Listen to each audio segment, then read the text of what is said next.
यह एक कठोर सच्चाई है कि हमारी जिंदगी में कुछ लोग ऐसे होते हैं जो जानबूझकर नुकसान और अराजकता फैलाने में खुशी महसूस करते हैं। सोचिए, आप किसी पर भरोसा कर रहे हैं, उनके साथ समय बिता रहे हैं और फिर पता चलता है कि वही आपके जीवन की परेशानी का कारण है। आज हम एक ऐसे विषय पर चर्चा करेंगे जो उतना ही आकर्षक है जितना डरावना। कैसे पहचाने कि आप किसी दुष्ट व्यक्ति से सामना कर रहे हैं, चाहे वो आपका सहकर्मी हो, दोस्त हो या परिवार का कोई सदस्य। ऐसे लोग धोखा देने में माहिर होते हैं।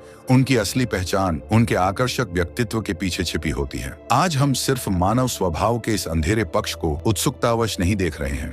इस विषय को समझना आपके जीवन को बदल सकता है। स्टोइक्स ने धारणा की शक्ति और एक तर्कपूर्ण व गुणों से भरे जीवन की अहमियत को समझाया। इन विषैले स्वभावों को पहचान कर हम अपनी मानसिक शांति की रक्षा कर सकते हैं और बेहतर रिश्ते बना सकते हैं।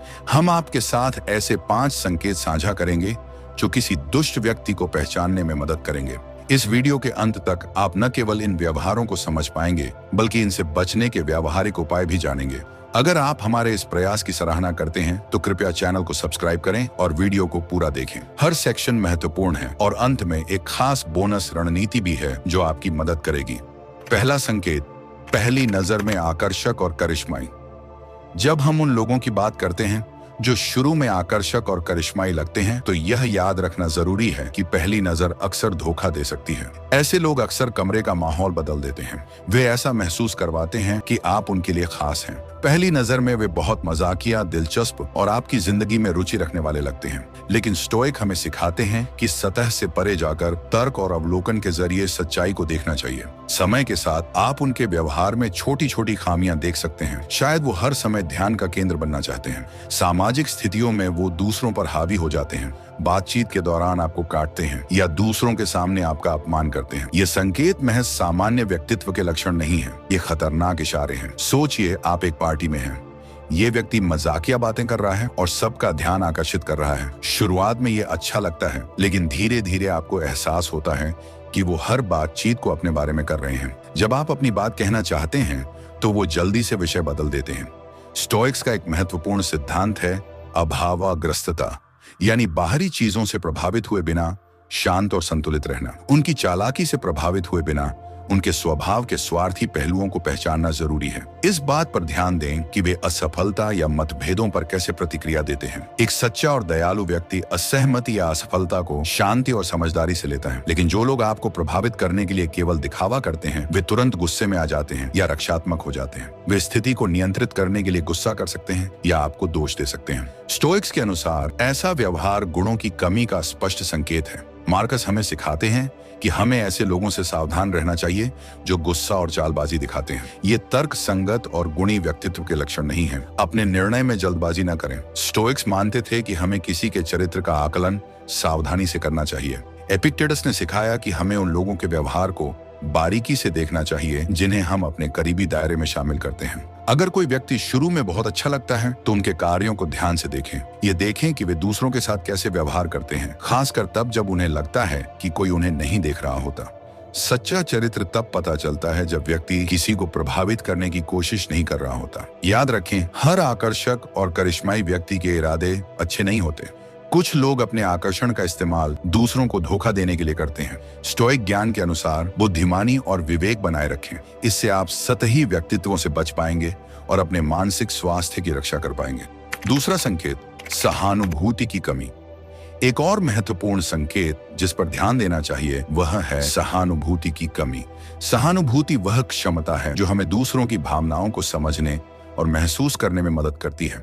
यह हमें अपने आसपास के लोगों के साथ गहराई से जुड़ने, जरूरत के समय उनका सहारा बनने और सार्थक रिश्ते बनाने की ताकत देती है। लेकिन कुछ लोग ऐसे भी होते हैं जिनमें यह बुनियादी मानवीय गुण बिल्कुल नहीं होता। उन्हें इस बात की परवाह नहीं होती कि उनके शब्द या कर्म दूसरों को कैसे प्रभावित कर रहे हैं और यह उनके आसपास के लोगों पर विनाशकारी असर डाल सकता है। स्टोइक्स ने सहानुभूति और समझ को मूलभूत गुणों के रूप में महत्वपूर्ण माना। मार्कस अक्सर मानवता की आपसी जुड़ाव और दूसरों की भलाई को अपनी भलाई का हिस्सा मानने की बात करते थे। इसलिए जब हम किसी ऐसे व्यक्ति से मिलते हैं जो दूसरों की भावनाओं की खुलकर अनदेखी करता है, तो यह एक बड़ा चेतावनी संकेत है। कल्पना कीजिए, आप अपने किसी दोस्त से कोई व्यक्तिगत और गहरी बात साझा कर रहे हैं, इस उम्मीद में कि वह आपको सहारा देंगे, लेकिन इसके बजाय वह आपकी भावनाओं को नजरअंदाज कर देता है या आपके विश्वास को मजाक में उड़ा देता है। यह सिर्फ उस समय आपकी मदद न कर पाने की बात नहीं है, बल्कि यह भी है कि वे आपकी खुशियों को भी साझा नहीं करते। आपके किसी उपलब्धि पर खुशी जताने के बजाय वे उसे कम आंकते हैं या उसका श्रेय खुद ले लेते हैं। ये व्यवहार केवल व्यक्तिगत रिश्तों तक सीमित नहीं है। सोचिए एक ऐसे बॉस के बारे में जो अपने कर्मचारियों को बिना किसी परवाह के उनकी सीमाओं तक काम करने को मजबूर करता है। वह लंबे समय तक काम करवाता है, लेकिन उचित मेहनताना नहीं देता, छुट्टी की मांग को अनदेखा करता है या सार्वजनिक रूप से कर्मचारियों की आलोचना करता है। इस तरह का वातावरण जहरीला हो जाता है, जहां लोग तनावग्रस्त और अपने योगदान को कमतर समझते हैं। मार्कस हमें सिखाते हैं कि ऐसे हालात में भी अपनी शांति और आत्मसम्मान बनाए रखें। ये समझें कि दूसरों में सहानुभूति की कमी उनके चरित्र की कमी को दर्शाती है, न कि आपकी। सहानुभूति की कमी अक्सर और भी बुरे व्यवहारों की ओर ले जाती है। जो लोग दूसरों के साथ सहानुभूति नहीं रख सकते, वे झूठ बोल सकते हैं, धोखा दे सकते हैं या यहाँ तक कि जानबूझकर शारीरिक या भावनात्मक नुकसान पहुंचा सकते हैं बिना किसी अपराध बोध या पछतावे के। स्टोइक दार्शनिक मार्कस ने दयालुता और न्याय की शिक्षा दी, यह कहते हुए कि हमारे कार्य हमेशा हमारे आंतरिक गुणों को दर्शाने चाहिए। जब किसी में सहानुभूति नहीं होती तो वे इन मूल्यों से पूरी तरह कटे हुए होते हैं। छोटी छोटी बातें बड़ी तस्वीर दिखाती हैं। ये कमी रोजमर्रा की छोटी छोटी बातों में भी झलकती है, जैसे कोई व्यक्ति हर बातचीत में खुद के बारे में बात करने लगता है। वह दूसरों की बातों में रुचि नहीं दिखाता, जरूरत पड़ने पर मदद का हाथ बढ़ाने में असफल रहता है। शुरुआत में ये बातें मामूली लग सकती हैं, लेकिन यह गहरी समस्या का संकेत देती हैं। स्टोइक्स हमें याद दिलाते हैं कि इन छोटी छोटी बातों पर ध्यान देना और व्यक्ति के चरित्र को समझना आवश्यक है। अगर आप किसी ऐसे व्यक्ति से डील कर रहे हैं जिसमें लगातार सहानुभूति की कमी दिखती है, तो अपने लिए सीमाएं तय करना बेहद जरूरी है। स्टोइक्स मानते थे कि हमारी भलाई बनाए रखना और दूसरों की नकारात्मकता को हमारी शांति भंग करने से रोकना हमारे अधिकार में है। आपके पास यह अधिकार है कि आप ऐसे लोगों से दूरी बना लें जो आपकी ऊर्जा खत्म करते हैं और आपको नीचे खींचते हैं। अपनी मानसिक और भावनात्मक भलाई को प्राथमिकता दें। तीसरा संकेत, मैनिपुलेशन। एक और महत्वपूर्ण संकेत जो किसी बुरे व्यक्ति में दिखता है वह है मैनिपुलेशन। मैनिपुलेशन का मतलब है किसी को धोखे या चालाकी से अपने पक्ष में करना या नियंत्रित करना। यह एक गुप्त और अक्सर खतरनाक व्यवहार है जो प्रभावित व्यक्ति को मानसिक रूप से परेशान और असहाय बना सकता है। मैनिपुलेटर्स बेहद कुशल होते हैं। वे परिस्थितियों को तोड़ मरोड़ कर पेश करते हैं, आपकी सोच को प्रभावित करते हैं और आपकी वास्तविकता पर सवाल खड़े करते हैं। ये आपको कमजोर और असमंजस में डाल सकता है। स्टोइक्स ने स्पष्ट सोच और वास्तविकता में आधारित दृष्टिकोण को महत्व दिया है। उन्होंने सिखाया कि हमें अपने सिद्धांतों पर अडिग रहना चाहिए, चाहे बाहरी दबाव कितना भी बड़ा क्यों ना हो। जब कोई व्यक्ति आपको मैनिपुलेट करता है तो वह आपकी सोच को धुंधला करने और वास्तविकता को विकृत करने की कोशिश करता है। यह आपको स्टोइक आदर्शों से भटका सकता है। गैसलाइटिंग, मैनिपुलेशन का एक आम तरीका। गैसलाइटिंग एक ऐसा तरीका है जिसमें मैनिपुलेटर आपकी याददाश्त, समझ या मानसिक संतुलन पर सवाल खड़े करता है। वे आपकी बातों या घटनाओं को नकार सकते हैं। वे आपके शब्दों और कार्यों को ऐसे पेश कर सकते हैं जैसे सब कुछ आपकी गलती हो। उदाहरण, अगर आप अपने किसी दोस्त से उसकी किसी कड़वी बात के बारे में बात करें तो बजाय उसे स्वीकार करने के वह आपको अति संवेदनशील कहकर टाल देगा। यह आपके आत्मविश्वास को कम करता है और आपको उसकी बनाई गई वास्तविकता पर निर्भर बना देता है। मैनिपुलेशन के और तरीके। पहला, दुखी होने का नाटक करना। मैनिपुलेटर अक्सर आपको अपराध बोध महसूस करवाते हैं। वे आपकी सहानुभूति का फायदा उठाकर आपसे वो काम करवाते हैं जो आप नहीं करना चाहते। जैसे एक दोस्त जो हमेशा अपनी समस्याओं की शिकायत करता रहता है और आपसे उम्मीद करता है कि आप अपना सब कुछ छोड़कर उसकी मदद करें। दूसरा, चापलूसी। शुरुआत में मैनिपुलेटर आपकी तारीफों के पुल बांधते हैं, लेकिन धीरे धीरे आपको एहसास होता है कि उनकी प्रशंसा हमेशा किसी स्वार्थ से जुड़ी होती है। जैसे वे तब आपकी तारीफ करते हैं जब उन्हें आपसे कोई काम करवाना होता है। मैनिपुलेशन के खतरनाक रूप। पहला, आइसोलेशन। मैनिपुलेटर आपको आपके दोस्तों और परिवार से दूर करने की कोशिश कर सकते हैं। वे कह सकते हैं, तुम्हारे दोस्त तुम्हारी परवाह नहीं करते या तुम्हारे परिवार को तुम्हारी कोई समझ नहीं है, मैं ही तुम्हें समझता हूँ। ये आपको उनके ऊपर अधिक निर्भर बना देता है। स्टोइक्स का मानना था कि मजबूत और सहयोगी रिश्ते हमारी भलाई के लिए जरूरी हैं। आइसोलेशन इन सिद्धांतों के खिलाफ है और हमें कमजोर बनाता है। दूसरा, आर्थिक मैनिपुलेशन। कुछ लोग आपके वित्तीय संसाधनों को नियंत्रित करने की कोशिश करते हैं, जैसे कोई पार्टनर जो सभी पैसे अपने हाथ में रखता है और आपको खर्चे के लिए अनुमति मांगने पर मजबूर करता है। यह वित्तीय स्वतंत्रता को खत्म करता है और रिश्ते से बाहर निकलना मुश्किल बना देता है। आत्मनिर्भरता और स्वतंत्रता का महत्व समझें। दूसरों की मर्जी पर निर्भर रहना आपको कमजोर बनाता है। मैनिपुलेशन को कैसे पहचानें? मैनिपुलेशन को समझना और पहचानना मुश्किल हो सकता है, खासकर तब जब आप उस व्यक्ति की परवाह करते हैं। लेकिन स्टोइक्स सिखाते हैं कि हमें हमेशा सतर्क और स्पष्ट रहना चाहिए। क्या वे हमेशा अपनी जरूरतों को आपकी जरूरतों से ऊपर रखते हैं? क्या वे आपको अपराध बोध का शिकार बनाते हैं? क्या वे आपकी जिंदगी के कुछ हिस्सों को नियंत्रित करने की कोशिश करते हैं? क्या वे आपको दोस्तों और परिवार से दूर करने की कोशिश करते हैं? अगर आपको किसी के मैनिपुलेशन का एहसास हो तो तुरंत कदम उठाएं, अपनी सीमाओं को सेट करें, सख्ती और आत्मविश्वास से बताएं कि आप क्या सहन करेंगे और क्या नहीं। आपकी प्रतिक्रियाएं आपके नियंत्रण में हैं। दूसरों के बर्ताव को बदलना आपके हाथ में नहीं है, लेकिन आप अपनी आंतरिक शक्ति को बनाए रख सकते हैं। मैनिपुलेशन से बचने के लिए आत्मनिरीक्षण, सतर्कता और आत्मसम्मान बेहद जरूरी है। अपने मूल्यों और सिद्धांतों के प्रति सच्चे रहकर आप न केवल मैनिपुलेटर्स के प्रभाव से बच सकते हैं, बल्कि अपने मानसिक और भावनात्मक स्वास्थ्य की रक्षा भी कर सकते हैं। चौथा संकेत, नियंत्रित व्यवहार। एक और प्रमुख संकेत जो किसी बुरे व्यक्ति में दिखता है वह है नियंत्रण करने का व्यवहार। ये केवल पसंद या आदतों तक सीमित नहीं होता, बल्कि हर पहलू पर नियंत्रण करने की कोशिश में होता है। ऐसे व्यक्ति आपकी आजादी छीनकर आपको अपने नियंत्रण में रखना चाहते हैं। नियंत्रण का यह व्यवहार अक्सर देखभाल या फिक्र का रूप ले लेता है, लेकिन इसके पीछे का असली उद्देश्य सिर्फ शक्ति और नियंत्रण है। स्टोइक्स, जिन्होंने व्यक्तिगत स्वतंत्रता और आत्मनियंत्रण को सर्वोपरि माना, इसे नैतिक जीवन के बिल्कुल विपरीत मानते। कैसे दिखता है यह व्यवहार? पहला, छोटे छोटे फैसलों में हस्तक्षेप। उदाहरण के लिए, एक दोस्त जो हर बार यह तय करता है कि कहां जाना है और क्या करना है। शुरुआत में यह सामान्य लग सकता है, लेकिन धीरे धीरे आप महसूस करेंगे कि आपकी पसंद और राय को लगातार नजरअंदाज किया जा रहा है। वह कह सकता है, मैं जानता हूं हमारे लिए क्या बेहतर है, या अगर तुम मेरी बात सुनोगे तो ज्यादा मजा आएगा। ये परस्पर निर्णय लेने की बात नहीं है, बल्कि एक व्यक्ति का दूसरे पर अपनी इच्छा थोपना है। दूसरा, रिश्तों में खतरनाक नियंत्रण। एक साथी जो आपके हर कदम पर नजर रखता है, वह आपसे लगातार आपके ठिकाने और गतिविधियों के बारे में अपडेट मांग सकता है। वह तय कर सकता है कि आप किससे मिल सकते हैं और किससे नहीं। आपका फोन चेक करना, आपके संदेश पढ़ना और सभी पासवर्ड जानने की मांग करना, यह सब नियंत्रण का हिस्सा है। यह आपको ऐसा महसूस करवा सकता है जैसे आप किसी पिंजरे में फंसे हों। एपिक्टेटस ने आंतरिक स्वतंत्रता और आत्मनिर्भरता पर जोर दिया है। कोई भी बाहरी दबाव आपके निर्णयों और स्वतंत्रता को कमजोर नहीं कर सकता। तीसरा, आर्थिक नियंत्रण। ऐसा व्यक्ति आपकी वित्तीय स्थिति पर नियंत्रण रखने की कोशिश करता है। वह सभी पैसे खुद संभालता है और आपको खर्च के लिए उसकी अनुमति मांगनी पड़ती है। वह कह सकता है, मैं पैसे संभालता हूं क्योंकि तुम इसे सही तरीके से नहीं कर सकते, या सब कुछ आसान हो जाता है जब मैं इसे देखता हूं। स्वतंत्रता का मतलब है अपने संसाधनों को खुद संभालना और वित्तीय रूप से आत्मनिर्भर होना। वित्तीय नियंत्रण को स्टोइक्स गुलामी का रूप मानते हैं। चौथा, दूसरों से अलग करना। ऐसा व्यक्ति आपको दोस्तों और परिवार से दूर करने की कोशिश करता है। वह कह सकता है, तुम्हारे दोस्त तुम्हारी परवाह नहीं करते, या तुम्हारा परिवार तुम्हें समझता नहीं है, लेकिन मैं समझता हूं। धीरे धीरे आप खुद को उनसे अलग थलग पाते हैं और पूरी तरह से उस व्यक्ति पर निर्भर हो जाते हैं। मजबूत सहयोगी रिश्ते हमारे विकास और भलाई के लिए आवश्यक हैं। अलग थलग करना हमें कमजोर और नियंत्रित करना आसान बना देता है। पांचवा, डर और धमकियां।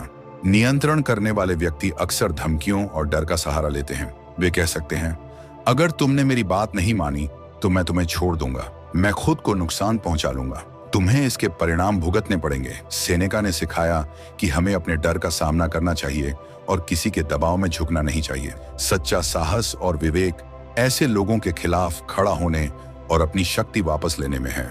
ये कैसे पहचाने कि यह नियंत्रण है? नियंत्रण करने वाला व्यवहार सिर्फ चीजों को अपने तरीके से करवाने तक सीमित नहीं है। यह आपकी स्वतंत्रता, चुनाव और आत्मसम्मान को खत्म करने का प्रयास है। निम्नलिखित सवालों पर ध्यान दें। क्या वह व्यक्ति हमेशा अपने तरीके से चीजें करवाने की कोशिश करता है? क्या वह आपकी राय को नजरअंदाज करता है या उसे महत्व नहीं देता? क्या वह आपको दूसरों से दूर करने की कोशिश करता है? क्या वह आपको लगातार अपराध बोध महसूस करवाता है? क्या वह आपके ऊपर डर और धमकियों का इस्तेमाल करता है? अगर आप किसी ऐसे व्यक्ति से निपट रहे हैं जो नियंत्रण करने की कोशिश करता है, तो सख्त सीमाएं तय करें। अपनी जरूरतों और सीमाओं के बारे में स्पष्ट रहें आत्मविश्वास से बताएं कि आप क्या सहन करेंगे और क्या नहीं। दूसरों से समर्थन मांगने से न हिचकिचाएं।